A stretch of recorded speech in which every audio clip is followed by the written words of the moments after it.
முதன்மையான படைப்பாளியாகவும் ஓர் இலக்கிய இயக்கமாகவும் செயலாற்றி வரும் திரு ஜெயமோகன் அவர்களை வாழ்த்துரை வழங்கும்படி அன்புடன் அழைக்கிறேன். மேடையில் அமர்ந்திருக்கும் எனது ஆசிரியர் நிலையில் இருக்கும் பேராசிரியர் ராஜ் கௌதமன் அவர்களுக்கும், அவருக்கு விருது வழங்கி சிறப்பிக்கும் பொருட்டு இங்கு வருகை தந்திருக்கும் வங்க எழுத்தாளர் அனிதா அக்னிஹோத்ரி அவர்களுக்கும், என்னுடைய நண்பரும் மலையாள இலக்கியவாதியும் திரை ஆளுமையுமான மதுபால் அவர்களுக்கும், என்னுடைய நண்பர்களும் எழுத்தாளர்களுமான தேவி பாரதி, ஸ்டாலின் ராஜாங்கம் அவர்களுக்கும், விஷ்ணுபுரம் அமைப்பின் உறுப்பினரும் எங்கள் பெருமிதங்களிலும் ஒருவருமான சுனில் கிருஷ்ணன் அவர்களுக்கும் என்னுடைய மனமார்ந்த வணக்கங்களை தெரிவித்துக் கொள்கிறேன். ராஜ் கௌதமன் அவர்களுடைய துணைவி திருமதி பரிமளாம் அவர்களுக்கும் என்னுடைய வணக்கங்களை தெரிவித்துக் கொள்கிறேன். இந்த மேடையில் பேராசிரியர் ராஜ் கௌதமன் அவர்களை பற்றி பேசுவதற்கு முன்பு பிரபஞ்சன் அவர்களை நினைவு கூற வேண்டியிருக்கிறது. இந்த இருநாள் நிகழ்ச்சி தொடங்கியது அவருக்கு ஒரு அஞ்சலியை செலுத்தி கொண்டு, மீண்டும் இந்த அரங்கில் எனது மதிப்புக்குரிய நண்பரும் தமிழ் இலக்கிய ஆளுமையுமான பிரபஞ்சன் அவர்களுக்கு என்னுடைய மனமார்ந்த அஞ்சலியை செலுத்திக் கொள்கிறேன். இந்த விழா 2010 தொடர்ச்சியாக நடந்து வருகிறது. இதற்கு முன்னால் இதே போன்ற ஒரு அறிவியக்கமாக இங்கே எனது ஆசிரியர் கோவை ஞானி ஐயா அவர்கள் ஏறத்தாழ 20 ஆண்டு காலம் வெவ்வேறு விழாக்களை ஒருங்கிணைத்திருக்கிறார்கள், நிகழ்ச்சிகளை நடத்தியிருக்கிறார்கள். இது ஏதோ வகையில் அடுத்த காலகட்டத்துடைய நீட்சி என்று தான் சொல்ல வேண்டும். அவர் இந்த அரங்கில் வந்திருப்பது எனக்கு மகிழ்ச்சியையும் பெருமிதத்தையும் அளிக்கிறது.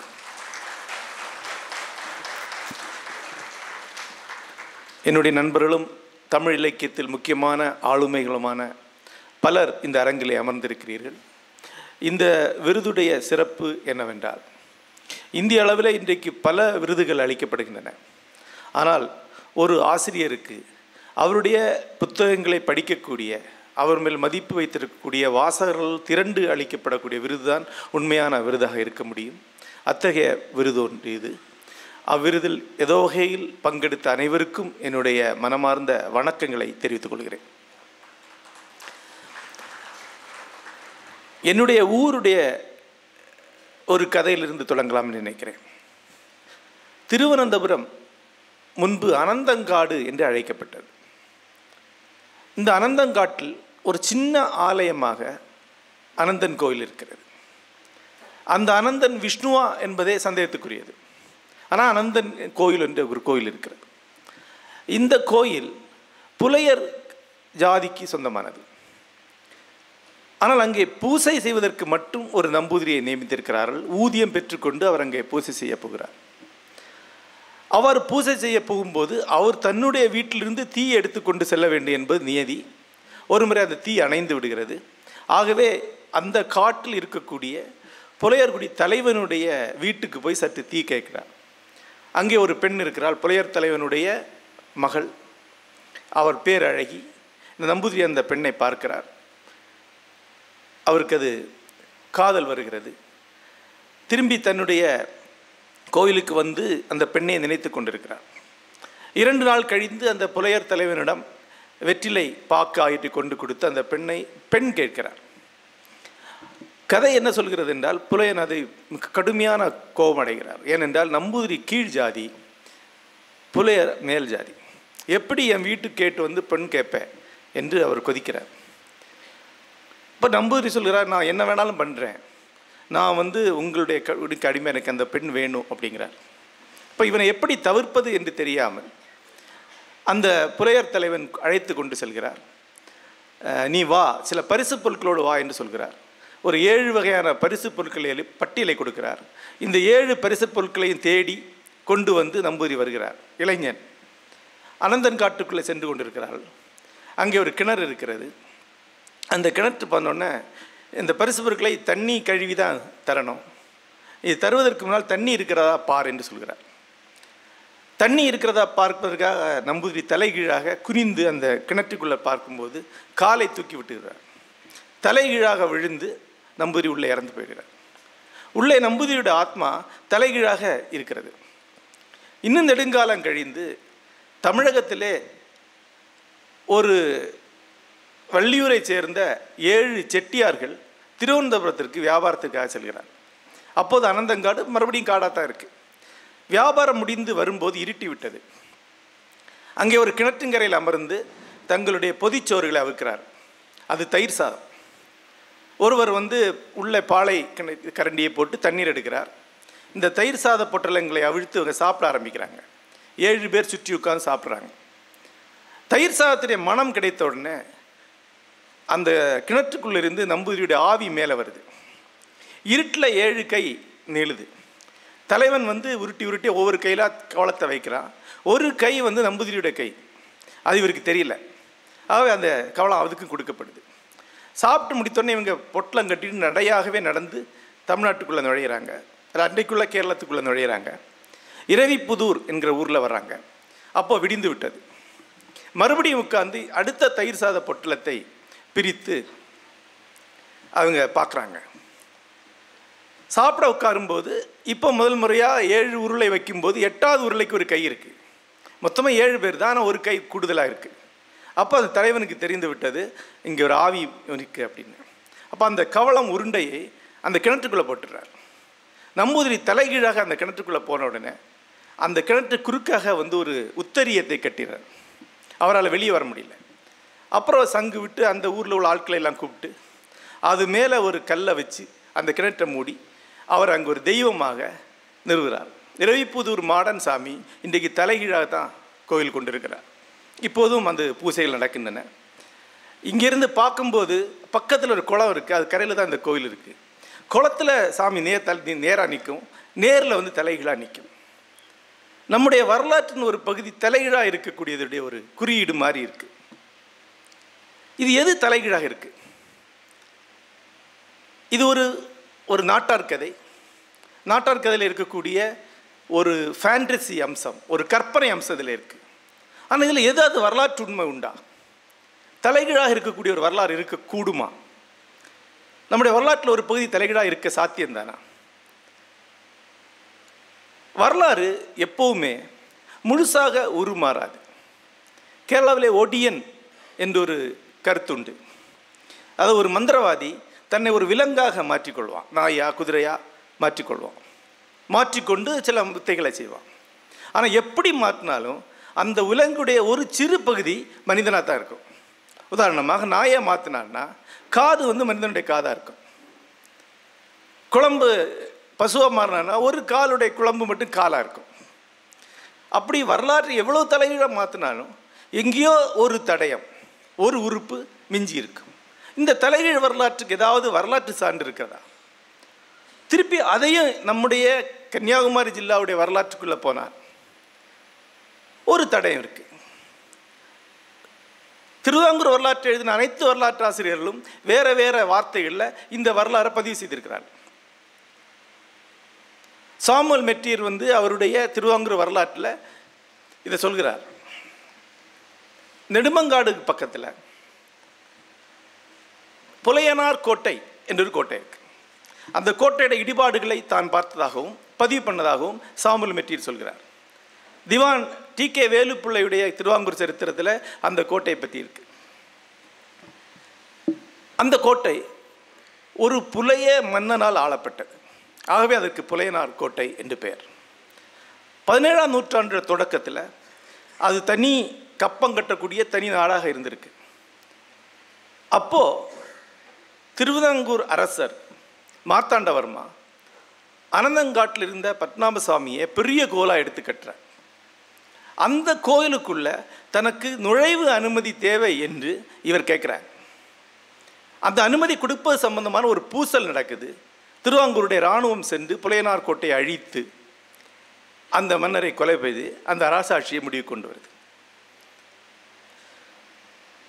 இது இப்போது இந்த இடம் அக்குளம் ஏரின்னு ஒரு ஏரி இருக்குது. அது கரையில் அதனுடைய இடிபாடுகள் இருக்குது. அங்கே ஒரு சாஸ்தா கோயில் இருக்குது. அந்த சாஸ்தா கோயிலில் ஒரு கொட்டாங்கச்சி இருக்குது. அது புலையனார் கோட்டையில் அந்த கடைசியாக இருந்த காளிப்புலையனுங்கிற அரசன் கஞ்சி அருந்தின கொட்டாங்கச்சின்னு சொல்கிறாங்க. அது பூஜைக்கு வைக்கப்பட்டிருக்கு.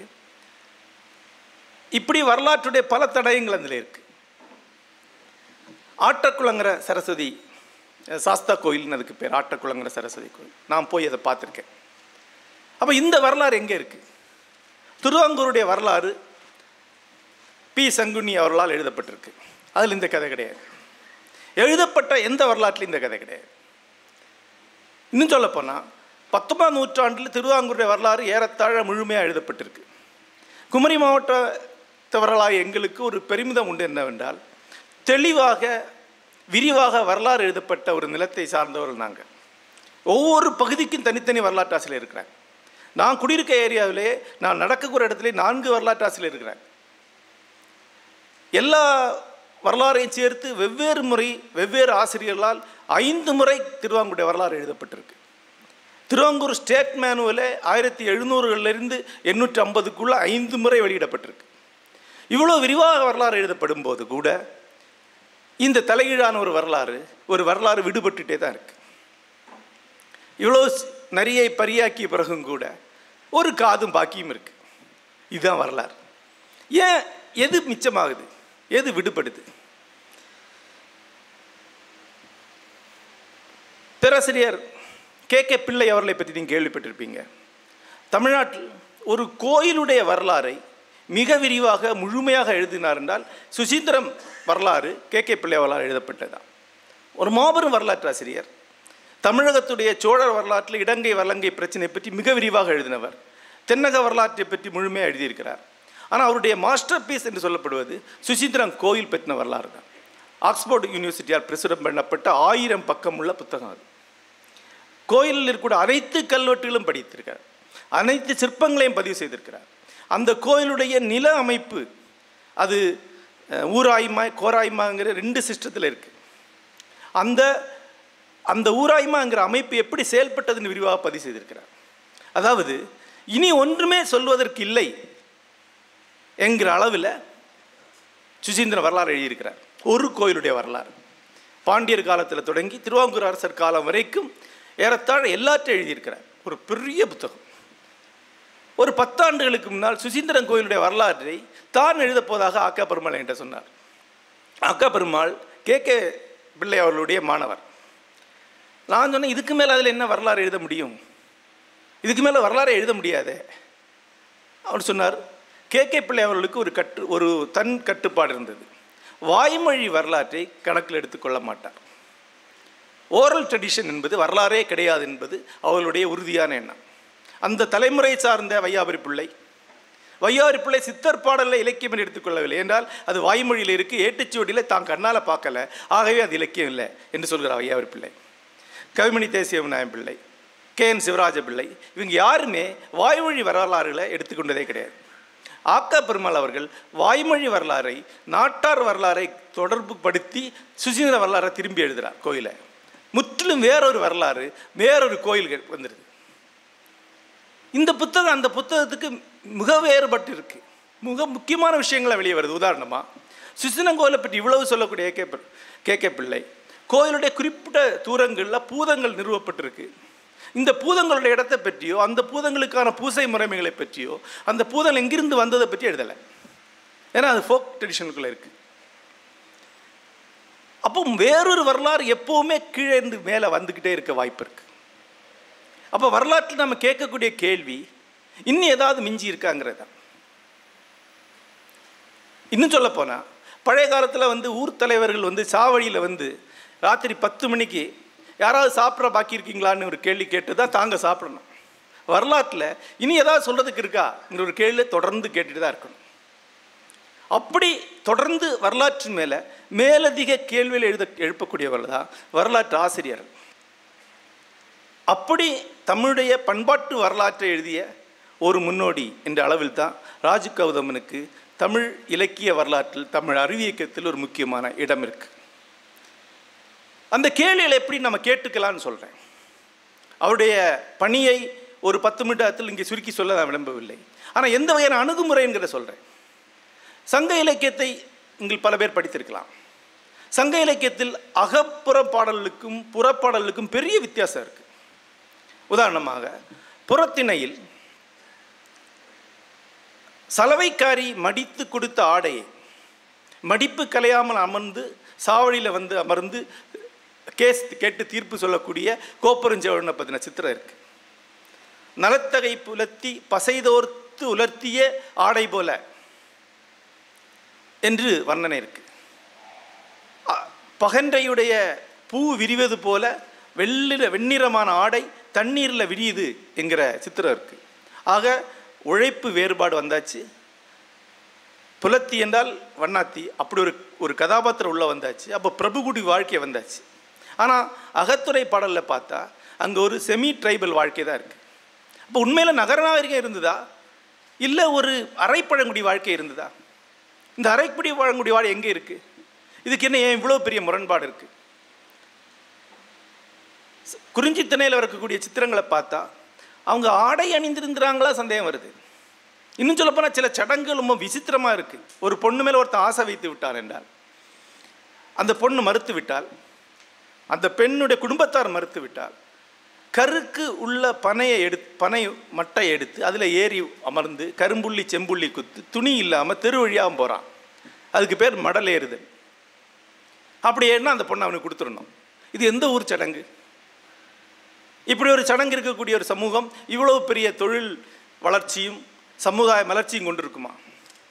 இந்த கேள்வி தமிழ் அறிஞர்களால் தமிழ் இலக்கியம் மேலே வைக்கப்பட்டது கிடையாது. அவர்களுக்கு தமிழ் இலக்கியம் என்பது ஒட்டுமொத்தமாக கிடைக்கக்கூடிய ஒரு வரலாற்று சான்றாதாரம்.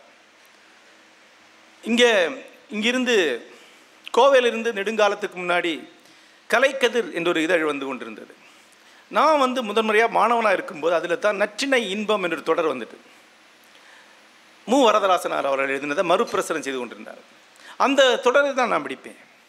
அது எனக்கு அன்றைக்கு ஒரு பெரிய கனவை கொடுக்குறாரு. நான் 7ஆம் கிளாஸ் 8ஆம் கிளாஸ் படிக்கும்போது அதுவர் சங்க இலக்கியத்தில் இருக்கக்கூடிய புகழ் மொழிகள் இருக்குல்ல, அதாவது கோழி தானியத்தை மேயும் போது காதில் இருக்கக்கூடிய பொற்குழை எடுத்து எரிஞ்சு கோழியை விரட்டினான். அப்போ சங்கத்தை விட தானியத்துக்கு மதிப்பதி என்பது அதனுடைய அர்த்தமாக இருக்கலாம். ஆனால் இந்த மாதிரியான கதைகளை கொண்டு ஒரு சங்க பொற்காலத்தை உருவாக்கக்கூடிய கட்டுரைகள் தான் அந்த காலத்தில் வந்து கொண்டிருந்தது. அந்த பேராசிரியர் இந்த கேள்வியை கேட்டுக்கொண்டது கிடையாது. ஏன் இந்த முரண்பாடு இருக்குது? இந்த பண்பாடு எங்கிருந்து தொடர்ச்சியாகுது? அதுக்கு ராஜகௌதமன் அவருடைய நூலில் அந்த கேள்விக்கு ஒரு விளக்கத்தை அவர் கொடுக்குறார். அந்த விளக்கத்தை நீங்கள் ஏற்கலாம். இங்கே இருக்கிற யாராவது ஆய்வாளர் எழுந்து காலப்போக்கில் அந்த விளக்கத்தை மறுக்கலாம். ஆனால் அப்படி ஒரு விளக்கம் அவர் கொடுக்க முயற்சிக்கிறார். அது என்னவென்றால், அதற்கு முந்தின பழங்குடி காலம், பெருங்கற்காலத்திலிருந்து தொடங்கக்கூடிய தமிழ் பழமையை, அது ஒரு நிகழ்ந்த வாழ்க்கையை சங்க காலம் திருப்பி நடித்து பார்க்குது. இன்றைக்கு கலாட்சேத்திராவில் போய் பரதநாட்டியம் பார்த்தா இங்கே ஜனநாயகம் இருக்கிறதுக்கான எந்த தடையும் இருக்காது. அங்கே அரசர் தான் ஆட்சி இருந்துகிட்டு இருக்கும். அரசர்கள், சேடியர்கள், பல்லக்குலாம் இருக்கும். அதே மாதிரி கலை அதற்கு முந்தைய காலகட்டத்தை ஒரு கலை வடிவம் மாற்றி நடிக்குது. அந்த நடிப்பை தான் நீங்கள் சங்க இலக்கியத்தில் பார்க்குறீங்க. அது நிகழ் வாழ்க்கையுடைய கண்ணாடி சித்திரம் அல்ல, புறத்தில் இருக்கிறதா நிகழ்ச்சி சித்திரம். புறத்தில் இருக்கக்கூடிய சங்க கால வாழ்க்கை என்னது? குட்டி குட்டி அரசர்கள். இந்த அரசர்களெல்லாம் ஒன்றாக்கி இந்த அரசெல்லாம் சேர்த்து ஒரு பேரரசை உருவாக்கக்கூடிய முயற்சி. பேராசிரியர் ஜேசுதாசனை நினைவு கூறாமல் இந்த உரையை முடிக்க முடியாது. ஏனென்றால் இன்று காலையில் பேசும்போது பேராசிரியர் ஜேசுதாசன் என்று சொல்லிவிட்டேன், பேராசிரியர் ராஜகௌதமனை. அவர்களுடைய நிறைய ஒற்றுமை உண்டு. அதில் முக்கியமான ஒற்றுமை என்பது பகடி. பகடி என்றால் இந்த பேரரசுகள் எப்படி உருவானது என்று பேராசிரியர் ஜேசுதாசன் என்கிட்ட சொன்னார். இதெல்லாம் சேர சோழ பாண்டியர்கள் படிப்படியாக உருவாகி வரக்கூடிய சித்திரம் தான் சங்க காலம் அப்படின்னார். அதுக்கு அவர் சொல்கிறார், ஒரு பண்ணையார் மொட்டை போடுவாங்க அந்த காலத்தில். அப்போ மொட்டை போடுறதுக்கு ஒரு நாவிதனை வரவழைக்கிறார். 10 பணம் சம்பளம். அப்போ அவர் சொல்கிறார், ஒரு கீரலுக்கு 1 பணம் மைனஸ் பண்ணிக்குவேன், 10 கீரை வச்சுக்கோ அப்படின்னு. இவன் மொட்டை போடுறான். ஒரு கீரல். பண்ணையார் 9 அப்படிங்கிறார். இந்த 2வது கீரல் 8 அப்படிங்கிறார். 7, 6, 5, 4, 3 மைனஸ் ஆயிடுச்சு. அப்போ கடைசியாக கீழே விழுந்தோன்னா பணமே கொடுக்க வேண்டாம், மொட்டை முடிய போகுதுன்னு சொல்லும்போது ஆன்னு கற்றுறாரு. என்ன ஒரு பெரிய காயம். என்ன பண்ணுற அப்படின்னா, ஐயா 9 சேர்த்து ஒன்றா மாத்துறேங்க அப்படின்னு. அந்த மாதிரி தான் தங்க இலக்கியத்தில் வேளிர்கள், கடற்சேர்ப்பர்கள், குரவ மன்னர்கள், இந்த மாதிரியான பல்வேறு அரசர்களை சேர சோழ பாண்டியலாக ஒன்றாக்குனாங்க. மிகுந்த வன்முறை மிகுந்த ஒரு பேரரசு உருவாக்க காலகட்டம் புறத்தில் நடக்குது. அகத்தில் கலை அதுக்கு முந்தின காலத்தை நடிக்குது. அப்போ சங்க காலத்தை இவர் என்னவா மதிப்பிடுகிறார் என்றால், ஒரு பண்பாடு நிகழ்ந்து அது அப்படியே பதிவான காலம் என்று அல்ல, அதற்கு முன்னால் நடந்த பெரிய ஒரு பண்பாட்டு காலத்துடைய ஒரு ரிகான்சிலியேஷன் ஸ்டேட்மெண்ட், ஒரு கணக்கெடுப்பு தொகுப்பு காலமாக அவர் பார்க்குறார். அந்த காலம் சங்க காலங்கிற வார்த்தையை அவர் மறுக்கிறார். அப்படி ஒரு சங்கம் இல்லை என்று சொல்கிறார். பின்னாடி உருவான சமண சங்கம் தான் அது அந்த பேரை ஏற்றப்பட்டது. பாண்டியர்களுடைய புகழை பெருக்கும் பொருட்டு சங்க காலம் என்ற தொன்மம் உருவாக்கப்பட்டது என்று அவருடைய நூலில் யாருக்கு சொல்கிறார். ஒரு வசதிக்காக சங்க காலம்னு சொல்கிறேன். அந்த சங்க காலத்தில் அதுவரைக்குமான பண்பாட்டு கூறுகளில் எது மேற்கொண்டு கொண்டு போகணும், எது தக்க வைக்கணும் என்பது முடிவெடுக்கப்பட்டு ஒரு தொகுப்பு நடக்குது. அதைத்தான் நாம் இன்னைக்கு பார்த்துட்டு இருக்கோம். எது எல்லாம் விடுபட்டதோ அது நமக்கு இன்னைக்கு வரைக்கும் தெரியாது. அதன் பிறகு களப்பிற காலத்தில் சமணர் உள்ள வரும்போது ஒரு மறுதொகுப்பு நடக்குது. அவங்களுக்கு அறம் முக்கியம், அவர் வேற சில விழுமியங்கள் இருக்குது. அதன் அடிப்படையில் எதெல்லாம் முக்கியம் வச்சு அவங்க ஒரு தொகுப்பு நடத்துகிறார். அதுதான் பாட்டும் தொகையும் என்று நாம் சொல்லக்கூடிய 8 தொகை 10 பாட்டு முதலிய தொகுப்பு நூல்கள். அதன் பிறகு சோழர் காலத்தில் ஒரு உரை மரபு வருது. அந்த உரை மரபு இந்த அனைத்து நூல்களுக்கும் வேறு உரை கொடுக்குது. திருக்குறளுக்குள்ள ஒரு வைணவ உரை வருது. திருக்குறளுக்கு பரிமேலருடைய உரை வந்து திருக்குறள் அது என்னன்னு தெரியாமலே வைணவ நூலாக மாறிடுது. அதன் பிறகு நம்முடைய 19ஆம் நூற்றாண்டில் 18ஆம் நூற்றாண்டு கடைசியில் நாம் மறுபடியும் தமிழ் இலக்கியத்தை கண்டுபிடிச்சு அர்த்தப்படுத்தி கொள்ள ஆரம்பிக்கிறோம். இன்று தெரியல, ஸ்டாலின் இங்கே சொன்னது போல் திருச்சிராப்பள்ளி திருச்சியாக மாறுது. மிக நுண்ணிய வேறுபாடுகள் வழியாக நம்முடைய மொத்த பண்பாட்டுக்கு வேறு அர்த்தம் கொடுக்கப்படுது. திருவள்ளுவருடைய கதை வாசுகி அம்மையார், அந்த கதை எப்போ அச்சில் புழக்கத்தில் வருது? ஜமீன்தாரணி உரை வருது, திருக்குறள் தீபாலங்காரங்கிற உரை. அந்த உரையில் தான் முன்னுரையில் முதல் முறையாக இந்த கதை அச்சில் வருது. அதுக்கு முன்னாடி வாய்மொழி மரபாக இருக்குது.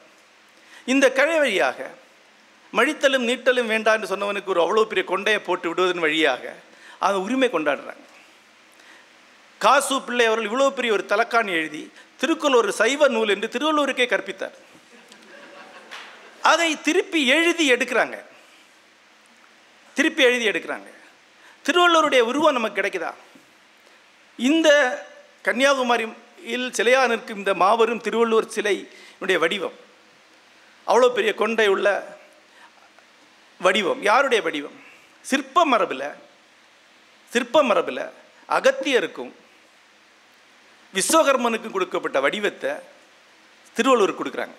அந்த வடிவம் விஸ்வகர்மனுடைய வடிவம். நான் இந்தியா முழுக்க போனால் சிற்பத்தில் பார்க்கலாம். வேறு வடிவம் இருக்கான்னா, அதற்கு முன்னாடியே சமணர்கள் ஒரு சமண முனிவின் வடிவில் திருவள்ளுவரை வரைந்த ஓவியம் இருக்குது. ஓலையில் வரையப்பட்ட ஓவியம் இருக்குது, பட்டில் வரையக்கூடிய ஓவியம் இருக்குது. அந்த ஓவியம் ஏன் ஏற்றுக்கொள்ளப்படவில்லை? ஒடுங்கின வயிறும் மொட்டை தலையும் வெடித்த காதுமா தியானத்தில் உட்காரக்கூடிய திருவள்ளுவருடைய சிலை. இந்த படத்தை நான் பிரசுரித்திருக்கிறேன், என்னுடைய தளத்தில் நீங்கள் பார்க்கலாம். ஆனால் அது நமக்கு சமணத்துடைய அந்த சித்திரம் நமக்கு ஓப்பானதாக இல்லை. அப்போ நம்ம இன்னொரு வரலாறை எழுதி உருவாக்குறோம். இப்படி எழுதி உருவாக்க வரலாறு இங்கே இருக்குது. அப்போது பாலிம்செஸ்ட் டெக்ஸ்ட் அப்படின்னு ஒரு கருதுகோள் உண்டு. இது ஃபூக்கோ போன்றவர்கள் சொல்கிறார்கள். இது தெரிதாவுடைய ஒரு கருதுகோள். என்னவென்றால், ஒரு காலத்தில் இந்த பேப்பரஸ் ஓலைகள் ஐரோப்பாவில் கிடைப்பது குறைந்து அரிதாகிவிட்டது. அப்போ என்ன பண்ணாங்க, பேப்பரஸ் வந்து சீனாவிலேருந்து வரணும். அரேபியா எழுச்சி பெற்ற போது சீனாவிலேருந்து பேப்பரஸ் வர்றது குறைந்த உடனே பழைய பேப்பரஸ் மேலே வெண் சுண்ணத்தையும் மெழுகையும் சேர்ந்து பூசி அது மேலே திருப்பி எழுத ஆரம்பித்தாங்க. அப்புறம் கொஞ்ச நாள் கழிஞ்சு அது மேலே மறுபடியும் பூசி மறுபடியும் எழுதினாங்க. இப்படி பலமுறை எழுதப்பட்டு அடியில் ஒரு பிரதி இருக்கும். இப்போ மேலேயா சுரண்டி அடியில் இருக்கக்கூடிய பிரதிகளை திருப்பி எடுத்துக்கிட்டே இருக்கலாம். ஒரு ஓலைச்சோடியில் 3-4 பிரதிகள், 3-4 நூல்கள் இருக்கும். அடியில் வேறு புத்தகங்கள் இருக்குது. நம்முடைய தஞ்சை ஓவியங்களில் பார்த்திங்கன்னா முதல்ல இருக்கிறது நாயக்கர் கால சிற்பங்கள் ஓவியங்கள். நாயக்கர் கால சுவர் ஓவியங்கள். யுனெஸ்கோ அதை அப்படியே பேத்து அடியில் இருக்கிற சோழர் கால ஓவியத்தை கொண்டு வருது. இன்னொரு அறிஞன் வந்து அந்த ஓவியத்தை அப்படியே பேத்து அடியில் வேற ஒரு ஓவியம் இருக்கலாம். யாரு கண்டா கடைசியில் ஏதாவது ஒரு பழங்குடி வரைந்த ஓவியம் கூட அங்கே இருக்க வாய்ப்பு இருக்குது. இப்படி நம்முடைய வரலாற்றை ஒன்றொன்றா அடர்த்தி எடுத்து அடியில் இருக்கக்கூடிய வேறு வரலாறுகளை கொண்டு வரக்கூடிய ஒரு முயற்சி தான் ராஜகோவிந்தனுடைய அனைத்து நூல்களும் வழியாக முன்வைக்கப்படுகிறது.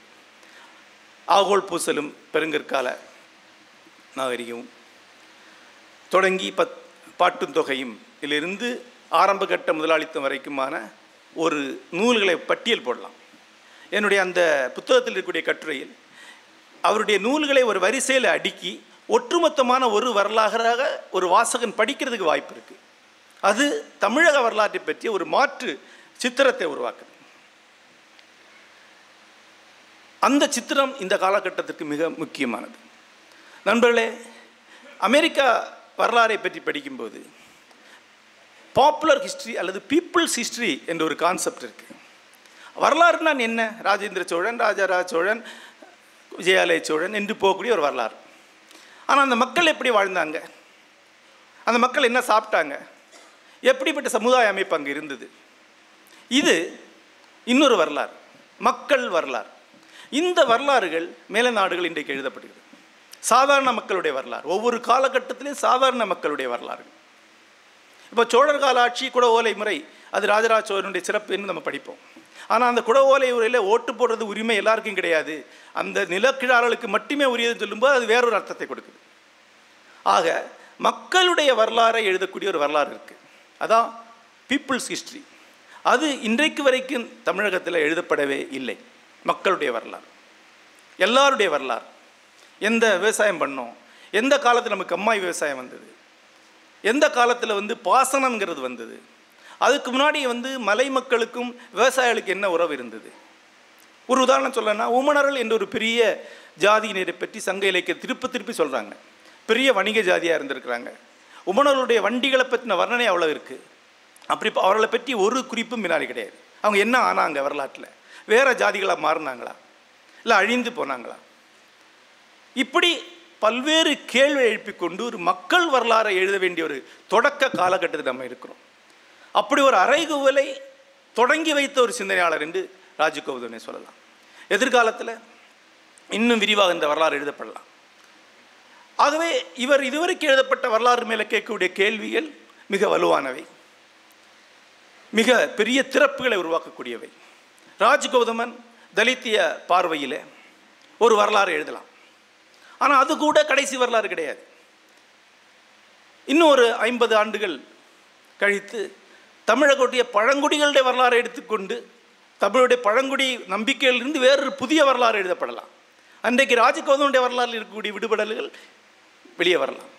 வரலாறு என்பது எழுதி எழுதி ஓயாது முழுமை செய்து கொண்டே இருக்க வேண்டிய ஒரு பெரும் பணி. அந்த பணியில் வரலாற்றுக்கு இது முன்னாடி எழுதினவர்களை நிராகரித்து நாம் பேசலை. இந்த விருது அறிவிக்கப்படும் போது தமிழக வரலாற்று ஆய்வாளர்களில் அந்த காலனிய ஆதிக்க கால வரலாறு எழுதினவர்களும் ஜேஹெச் நெல்சன் போன்ற ஆங்கிலேய அதிகாரிகள் எழுதினதும் மிக முக்கியமான வரலாறு. அவர்கள் தான் நமக்கு வரலாற்று முன்வரை உருவாக்கி கொடுத்தார். அவர்களை மறுத்தும் நிரப்பியும் நாம் அடுத்த வரலாறு எழுதி கொண்டோம். நீலகண்ட சாஸ்திரியிலிருந்து சதாசிவ பண்டாரத்தரமான வரலாறு, அவர்களை நாம் நிராகரிக்கவில்லை, அவர்களை மறுத்தும் நிரப்பியும் அடுத்த வரலாறு எழுதப்படுகிறது. ராஜகோவிந்தன் இன்றைக்கு வேறொரு வரலாறு எழுதுகிறார், நாளைக்கு அவரை மறுத்தும் நிரப்பியும் அடுத்த வரலாறு உருவாகிவிடும். மக்கள் வரலாறை வரலாற்றிலிருந்து விரித்து எழுதக்கூடிய ஒரு பெரிய முயற்சியோட பகுதியாக உருவாகி வந்த ஒரு அறிஞர் என்று ராஜகோவிந்தனை அவர்கள் சொல்வேன்.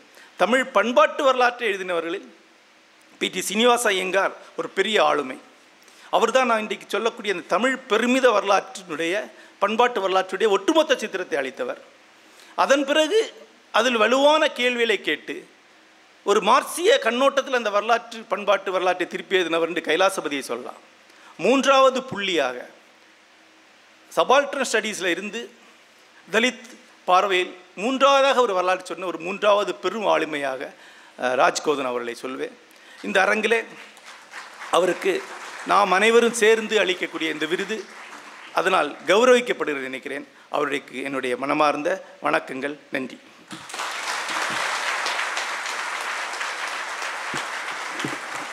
நன்றி ஜே.